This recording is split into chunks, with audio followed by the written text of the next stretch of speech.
কারণ আমাদের সময় কম।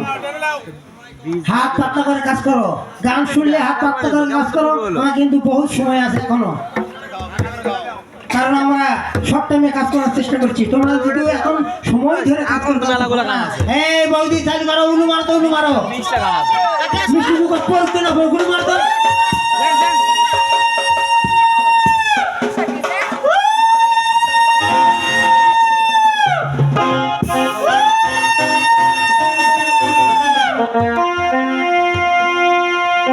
উলু দাও, উলু দাও, উলু দাও। এই বৌদি চালু করো তো।